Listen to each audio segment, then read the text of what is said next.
Hi students. Okay. First year కి సంబంధించి final accounts ముగింపు లెక్కలను ముగింపు లెక్కల్లోకి వెళ్ళిపోతున్నాం. సో ముగింపు లెక్కలు రావాలంటే కొంత భయపడుతూ ఉంటుంది. 20 మార్కుల లెక్క 20 మార్కుల లెక్క మనం 20 నిమిషాల్లో చేయవచ్చు. అది ఎలాగో గుర్తిస్తాం. మీరు కూడా నన్ను ఫాలో అయితే ఖచ్చితంగా 20 నిమిషాల్లో 20 మార్కులు క్లియర్ చేస్తాం. సో స్లో లెర్నర్స్ కోసం అని అనుకుంటున్నాం కాబట్టి మొదట స్లో లెర్నర్స్ కోసం వాళ్ళ కోసం కేవలం ఫస్ట్ మనకి ఇచ్చిన అంకణాలు 3 ఖాతాలు మనకు వచ్చేసాయి. ఒకటి వర్తకపు ఖాతా, లాభ నష్టాల ఖాతా, అసలు. వీటిలో పొందుపరిస్తే చాలు, ఖచ్చితంగా 10 నుంచి 15 మార్కుల వరకు వస్తాయి. సో కేవలం ఎక్కడికి అక్కడ పొందుపరిస్తే చాలు. సో ఇంకా సర్దుబాట్లను కలిపి చేస్తే మొత్తం 20 మార్కులు వచ్చే అవకాశం ఉంది. సో కాబట్టి ముందుగా ఒక చిన్న ఇంట్రడక్షన్ మనం చూసుకున్నాం. వర్తకపు ఖాతాలో లాభ నష్టాల వర్తకపు ఖాతాలో ప్రత్యక్ష ఖర్చులు వస్తాయి. సో వస్తువు తయారీకి సంబంధించి వస్తువు తయారయ్యేంత వరకు అయ్యే ఖర్చులు ఏంటివో అవన్నీ వర్తకపు ఖాతాలో వస్తాయి. ప్రత్యక్ష ఖర్చులు, ప్రత్యక్ష ఆదాయాలు మనకి ఇక్కడ వచ్చేస్తాయి. ఇక్కడికి వచ్చేసి లాభ నష్టాల ఖాతాలో పరోక్ష ఖర్చులు, పరోక్ష ఆదాయాలు, లాభాలు మనకు వచ్చేస్తాయి. ఇక అప్పులన్నీ ఇక్కడ, ఆస్తులను ఇక్కడ. మనం జనరల్గా కొత్తగా నేర్చుకునే వాళ్ళకు కూడా డైరెక్ట్గా అందులో ఉండే అంశాలు, మనకు అంకణాల్లో ఉండే అంశాలు కొన్ని మనకు ఐడెంటిఫై అయ్యేది. ఖర్చులు, నష్టాలు, ఆదాయ లాభాలను గుర్తిస్తాం. అట్లాగే ఆస్తి అప్పులను కూడా గుర్తించడం జరుగుతుంది. కొన్ని గుర్తిస్తాం, కొన్ని ఏమో మనం చెప్తూ ఉంటే మనం లెక్క చేస్తూ ఉన్న కొద్దికి వచ్చే అవకాశం ఉంటుంది. మిగతాయి కూడా మనకు గుర్తించడానికి వీలయ్యే అవకాశం ఉంటుంది. కాబట్టి మనం 3 లెక్కలు చేస్తాం. ఈరోజు ఒకటే లెక్క చేస్తున్నది. సో నెక్స్ట్ ఇంకో 2 లెక్కలు కూడా చేస్తాం. ఈ 3 లెక్కలను మీరు చేయగలిగితే, బాగా ప్రిపేర్ కాగలిగితే ఎగ్జామ్లో ఖచ్చితంగా 20 మార్కులు వచ్చే అవకాశం ఉంది. సో ఒకసారి మీ టెక్స్ట్ బుక్లో ఉన్న వర్తకపు ఖాతాలో వర్తకపు పట్టిక ప్రొఫార్మా మోడల్ వర్తకపు ఖాతా ఉంటుంది. దాంట్లో ఏమేమి అంశాలు వస్తాయో ఒకసారి చెక్ చేసుకోవాలి. తర్వాత లాభ నష్టాల ఖాతా నమూనా ఉంటుంది, దాన్ని చెక్ చేసుకోవాలి. ఆస్తి పట్టి నమూనా కూడా టెక్స్ట్ బుక్లో ఉంటుంది. అది చెక్ చేసుకుంటే ఒక్కసారి చెక్ చేసుకున్న తర్వాత ఈ లెక్కకు వచ్చేస్తే ఈజీ లెక్క నేను చెప్పిన. సో మనం లెక్కలోకి వెళ్ళిపోదాం.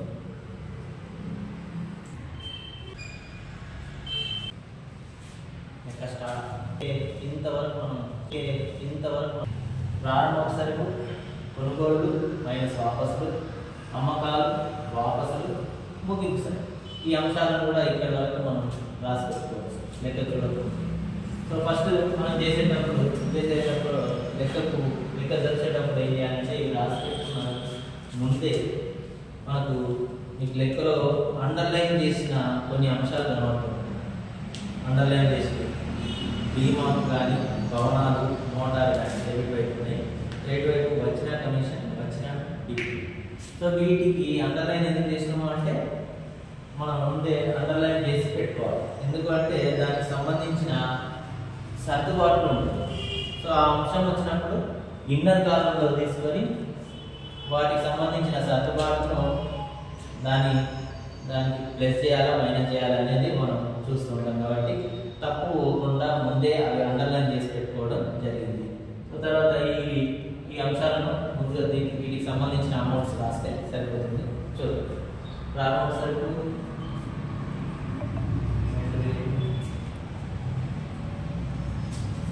ఇన్నర్ కాలంలో రాయాలి. కొనుగోలు 12,800. వాపసు వచ్చేసి మనకు క్రెడిట్ వైపు కొనుగోలు వాపసులు ఉంటాయి కదండి, 800.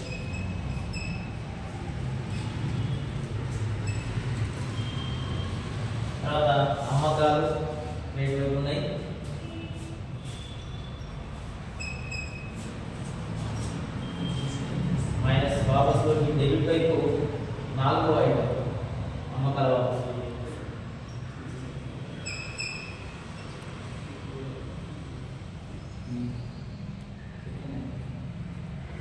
ముగింపు సర్కిల్.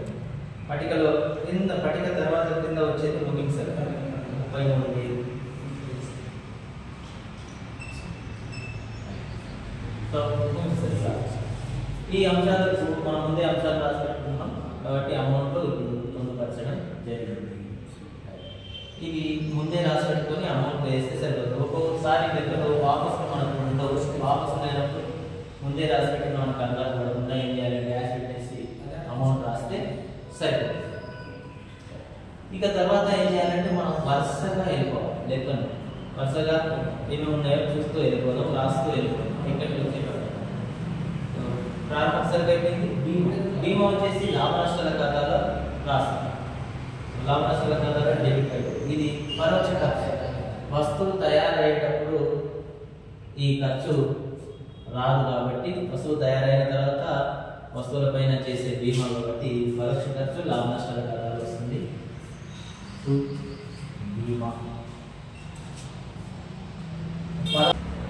ఎందుకు అంటే దానికి సంబంధించిన సర్దుబాటు ఉంటుంది కాబట్టి సర్దుబాటు ఏముంటుంది, ముందుగా చెల్లించిన బీమా. ముందుగా చెల్లించి ఉన్నట్లయితే దాన్ని మైనస్ చేయాలి, చెల్లించాల్సిన బీమా అయితే ప్లస్ చేయాలి.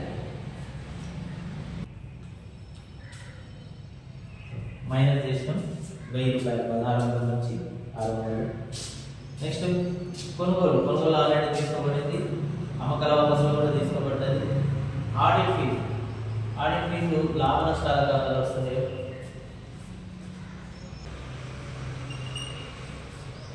తర్వాత రవాణా వచ్చేసి వర్తక ఖాతాలో వస్తుంది. ఒక అంశం రవాణాని జనరల్గా దీనికి ఏం లేదు. కొనుగోలు రవాణా ఇచ్చినప్పుడు కూడా వర్తక ఖాతాలోనే తీసుకోవాలి. ఒకవేళ అమ్మకాల రవాణా ఇస్తే అది లాభ నష్టాల ఖాతాలో తీసుకోవాలి. రవాణా ఇచ్చిన, కొనుగోలు రవాణా ఇచ్చిన వర్తక ఖాతాలో, అమ్మకాల రవాణా అయితే లాభ నష్టాలు.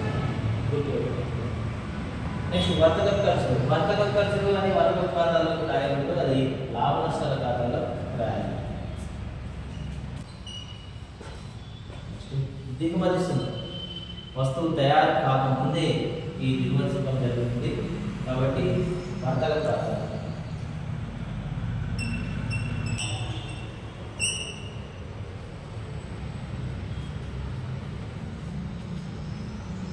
నెక్స్ట్ రావాల్సిన వడ్డీ అనేది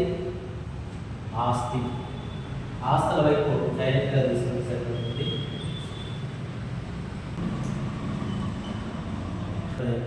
సో ఇక్కడ 2/, అనేది ఆస్తుల పట్టికలో రాదు.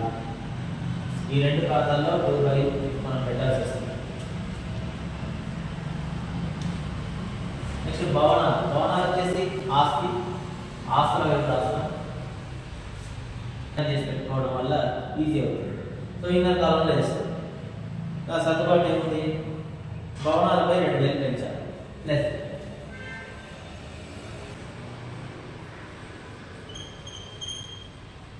18,000. నెక్స్ట్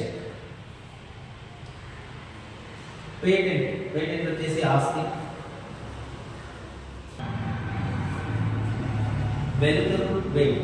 ఈ వెలుతురు వేడి వర్తక ఖాతాలో వస్తుంది. వస్తువు తయారయ్యేటప్పుడు దీన్ని ఉపయోగిస్తున్నాం.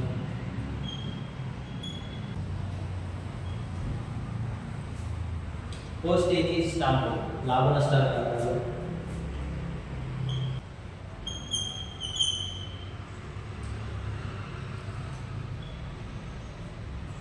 మరమ్మతులు లాభ నష్టాల ఖాతా.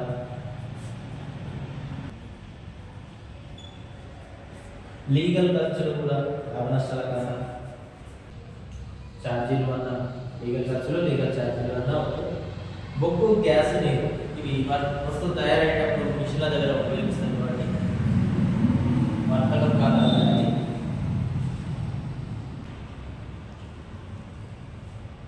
కాపీ రైట్స్ ఆస్తి.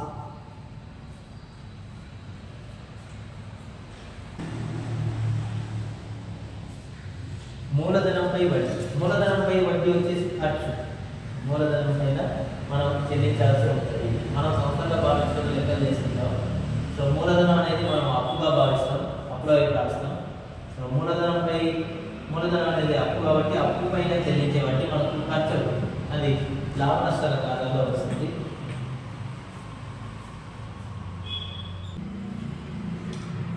గుర్తుపెట్టుకునే అంశం అది. మూలధనంపై వడ్డీ ఒకవేళ సర్దుబాటులో వస్తే ఆ అంశము 2 సార్లు వస్తుంది. ఇటువైపు లాభ నష్టాల ఖాతాలో డెబిట్ వైపు, రెండవసారి ఆస్తుల పట్టిలో మూలధనానికి కలపాల్సి వస్తుంది. ఇది ఒకవేళ సర్దుబాటులో వచ్చినప్పుడు. పట్టికలు వచ్చినప్పుడు ఒకసారి మాత్రమే అంశాన్ని ఒకేసారి తీసుకోవడం. Next motor van. Motor van ఆస్తి.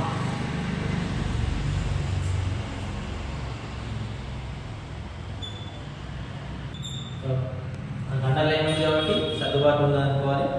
ఇన్నర్ కాలంలో రాష్ట్రం సర్దుబాటు. మోటార్ వ్యాన్ పై 10% తరుగుదల, 10% తరుగుదల అంటే ఒక 0 క్యాన్సిల్ చేస్తే సరిపోతుంది. 10% తరుగుదల కాబట్టి దీన్ని మైనస్ చేసి చూపించాలి.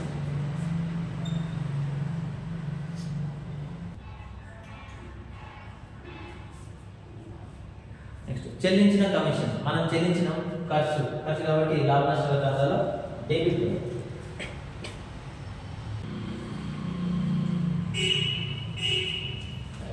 డెబిట్ వైపు ఉన్న అంశాలన్నీ అయిపోయింది. సో ఇక్కడ ఒకటి మనం గుర్తించాల్సి ఉంటుంది. డెబిట్ వైపు ఉన్న అంశాలన్నీ వర్తక ఖాతాలో డెబిట్ వైపు, లాభ నష్టాల ఖాతాలో డెబిట్ వైపు, ఆస్తుల వైపు వచ్చింది. సో క్రెడిట్ వైపు ఉన్న అంశాలు వర్తక ఖాతాలు క్రెడిట్ వైపు, లాభ నష్టాల ఖాతా క్రెడిట్ వైపు, అప్పుల వైపు వస్తాయి. అంటే ఇక్కడ కొన్ని ఉన్నాయి, ఇవి కూడా క్రెడిట్ వైపు నుంచి తీసుకోవడం జరిగింది. అమ్మకాలు ముగింపు సరుకు బయట నుంచి సర్దుబాటు. క్రెడిట్ వైపు చేద్దాం. బ్యాంక్ ఓవర్ డ్రాఫ్ట్ అప్పు. అంకణాలు క్రెడిట్ వైపు అప్పులు, ఆదాయాలు, లాభాలు. డెబిట్ వైపు ఆస్తులు, ఖర్చులు, నష్టాలు. బ్యాంక్ ఓవర్ డ్రాఫ్ట్ అప్పు.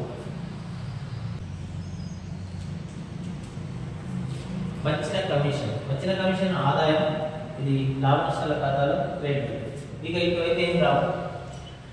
వర్తక ఖాతాలో క్రెడిట్ వైపు ఇంకేం రావు. ఈ 3 అంశాలు తప్పిస్తే మనకు ఏ అంశాలు రావు. మీరు వదిలేసాను. ఇంకా వచ్చేటివన్నీ ఇప్పుడు క్రెడిట్ వైపు ఉన్న అంశాలు మనం మొత్తం లాభ నష్టాల ఖాతా క్రెడిట్ లేదా అప్పు. వచ్చిన కమిషన్ ఆదాయం.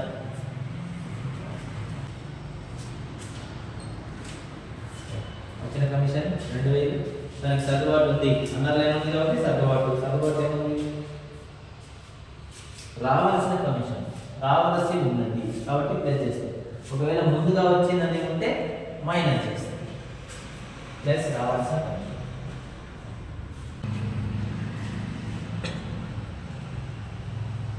సర్దుబాటులో ఉన్నది. నెక్స్ట్ అమ్మకాలు ఆల్రెడీ మనం ఇక్కడ తీసేసుకున్నాం. మూలధనం కొంత ప్లేస్ వదిలిపెట్టి రాసుకోవాలి.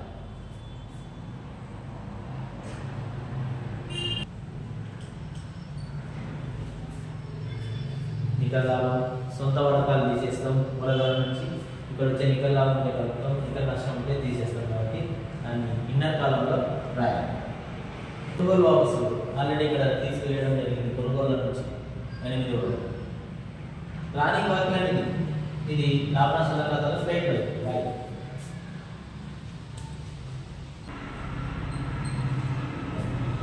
ఇక్కడ ఒకటి రాణి బాకీ అనేది మన పట్టికలో ఒక్కోసారి రాణి బాకీలు అనేది సంశయాత్మక బాకీలు అనేది అని పట్టికలో వేసుకుంటాం. సో పట్టికలో క్రెడిట్ వైపు ఇచ్చినట్టయితే లాభ నష్టాల ఖాతాలో క్రెడిట్ వైపు తీసుకోండి.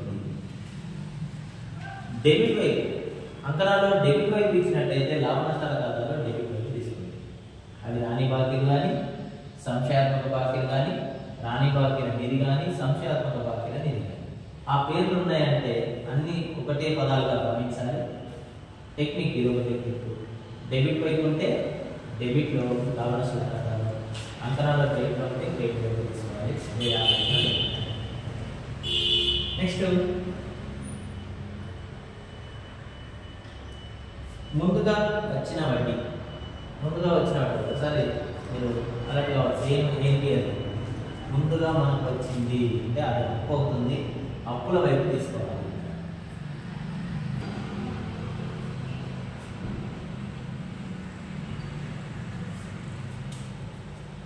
వచ్చిన డివిడెండ్ వచ్చింది మనకు, అది ఇన్కమ్, ఆదాయం, లాభ నష్టాల ఖాతాలో క్రెడిట్. దీనికి కూడా సర్దుబాటు ఉంది కాబట్టి ఇన్నర్ కాలంలో రాసి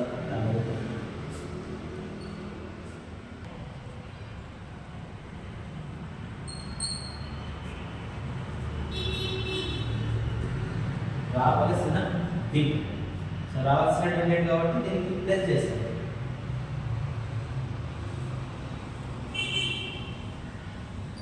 ముందుగా వచ్చిన డివిడెండ్ ఉంటే మైనస్ చేస్తాం. డివిడెండ్ ముందుగా రాదు, ఇది రావాల్సిన డివిడెండ్ ఉంటుంది.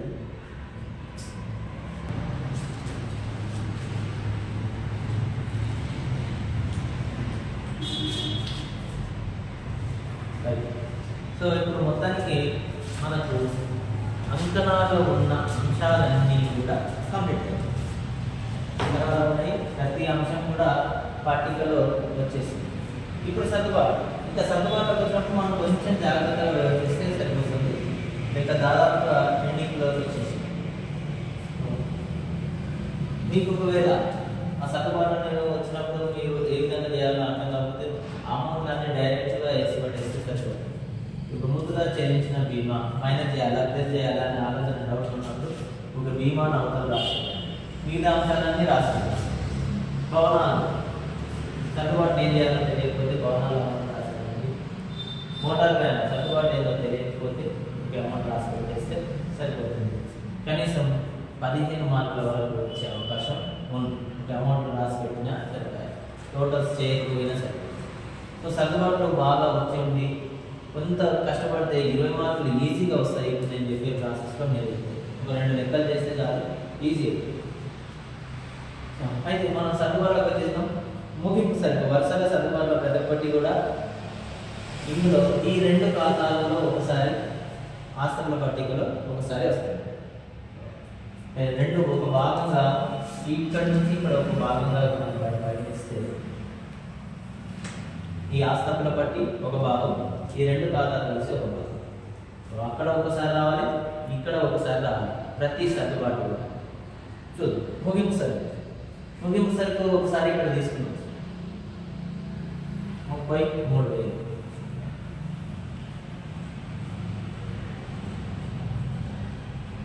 ఇక్కడ ముగింపు సరుకు తీసుకోవడం జరిగింది. ఇటువైపు వచ్చిందా రాలేదు కదా. ముగింపు సరుకు ఆస్తి ఆస్తి కాబట్టి ఆస్తి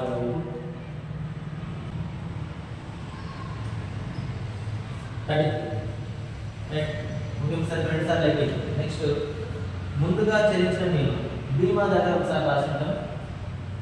బీమా ముందుగా చెల్లించిన అంటే ఏ భాగం ఏళ్ళ కంప్యూటర్ భాగం మీకు వచ్చేయాలి. సో ముందుగా చెల్లించిన బీమా కేవలం సర్దుబాటు మాత్రమే ఇప్పుడు రాస్తాం. ముందుగా చెల్లించడం అంటే ఆస్తి ఉందా అప్పు. ముందుగా మనం చెల్లించడం అంటే మనకు అది ఆస్తి. ఆస్తుల వైపు ముందుగా చెల్లించిన బీమా.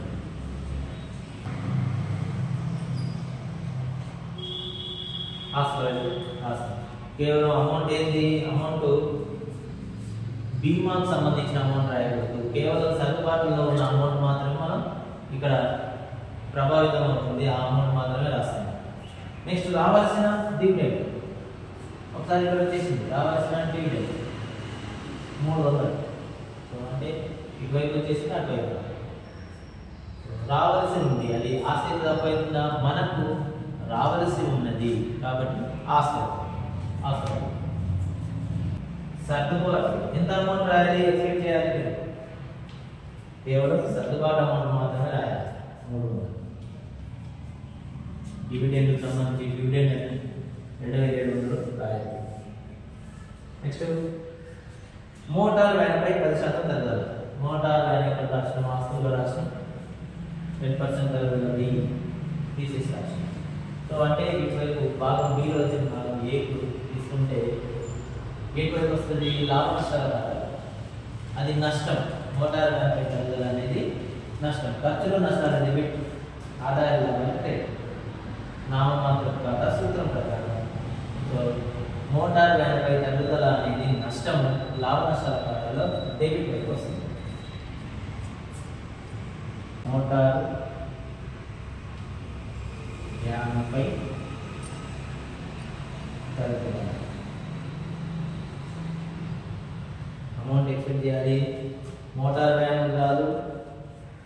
చెక్ చేసుకున్నాముగా ఈ 10,000 పట్టికలో ఉన్నది ఇది వచ్చింది.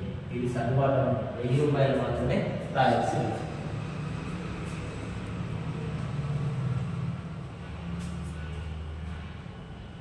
భవనాలపై 2,000 పెంచాలి. భవనాలను ఆల్రెడీ పెంచాం ఇక్కడ 2,000.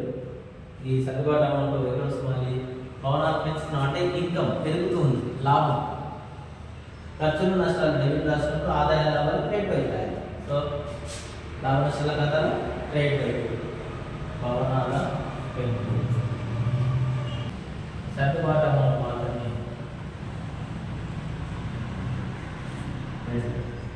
నెక్స్ట్ రావాల్సిన కమిషన్. కమిషన్ దగ్గర రాసినాం లాభ నష్టాల ఖాతాలో కమిషన్ వచ్చిన కమిషన్ రావాల్సిన కమిషన్ రాసినాం. ఇప్పుడు అటువైపు రావాల్సి ఉన్నది కమిషన్ ఆస్తులు. సో ఆస్తుల వైపు రావాల్సిన కమిషన్. కేవలం సర్దుబాటు అమౌంట్ మాత్రమే తీసుకోవడం జరగాలి.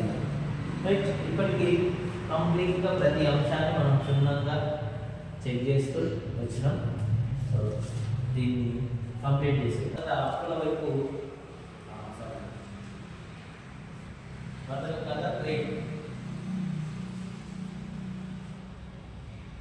రేట్ ఎక్కువ కదా, రేట్ చెక్ చేసుకుంటే రేట్ వచ్చేసి 54,000.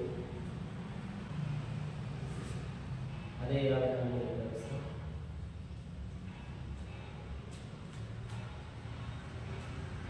మైనస్ డెబిట్, టోటల్ డెబిట్స్ కొడితే ఇందులో నుంచి తీసేస్తే ఇక్కడ స్థూల లాభం వస్తుంది.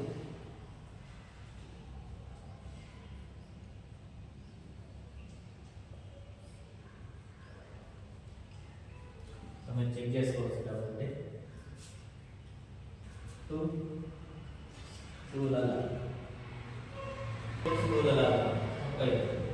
ఈ అమౌంట్ తీసుకెళ్ళి లాభ నష్టాల ఖాతాకు మాలిస్తాం. స్థూల లాభాన్ని లాభ నష్టాల ఖాతాకు క్రెడిట్ వైపు మాలిస్తాం. ఇక్కడ డెబిట్ ఉంది కాబట్టి అక్కడ క్రెడిట్ బై స్థూల లాభం.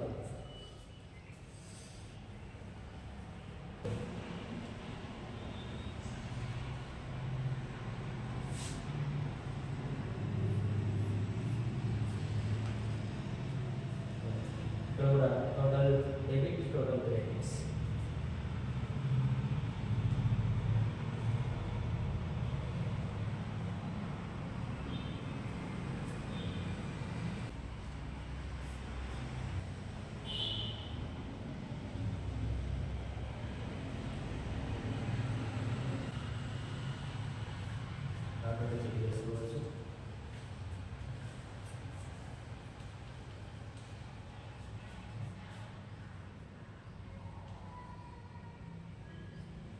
ఒకవేళ డెబిట్ ఎక్కువగా ఉంటే ఇక్కడ వరకు రాస్తాం.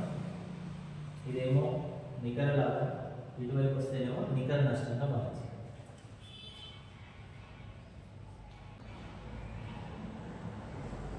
నికర ఈ ఖాతా కూడా చూడండి, దీన్ని ఆస్తుల పట్టికి మళ్ళించాలి. నికర లాభం మూలధనానికి ప్లస్ చేయాలి. ఒకవేళ నికర నష్టం వచ్చింటే మూలధనానికి మైనస్.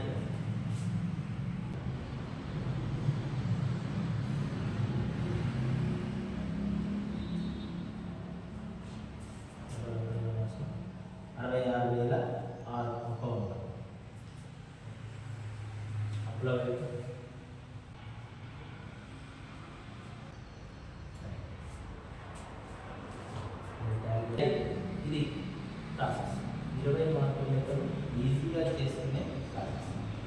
ఈ ప్రాసెస్లో చేస్తే 20 మార్కులు అయితే ఈజీగా వస్తాయి. మీరు ప్రాసెస్లో ముందుగానే అండర్లైన్ చేసుకొని సర్దుబాట్లన్నింటినీ అంకణాలు అండర్లైన్ చేసుకొని ఇక్కడ స్టార్ట్ చేస్తే ఈ లెక్క పెద్దగా ఉంటుంది. కొంచెం మీకు ఎగ్జామ్లో వచ్చే లెక్క దీంట్లో ఒక 50-60% మాత్రమే వస్తుంది. కాబట్టి ఈ లెక్కను మీరు ఒకసారి మళ్ళీ రివైండ్, మీకు ప్రాక్టీస్కి ఇంకో లెక్క ఇవ్వడం లేదు. ఇదే లెక్కను స్టార్టింగ్లో మీరు స్క్రీన్ షాట్ తీసుకొని లెక్క ముందర పెట్టుకొని మళ్ళీ మీరు అసలు వీడియో చూడకుండా ఒకసారి ట్రై చేయండి. లెక్క ఎంతవరకు చేయగలుగుతామో తెలుసుకోండి. రెండవసారి ట్రై చేస్తే దాదాపుగా ఆన్సర్ వచ్చే అవకాశం ఉంటుంది. మూడవసారి 20 నిమిషాలు చేసే అవకాశం ఉంటుంది. కాబట్టి సేపట్లో ఈ లెక్కను మళ్ళీ నేర్చుకునే అవకాశం ఉంటుంది. మళ్ళీ వీడియో చూడాల్సిన అవసరం ఉండదు. Okay, thank you.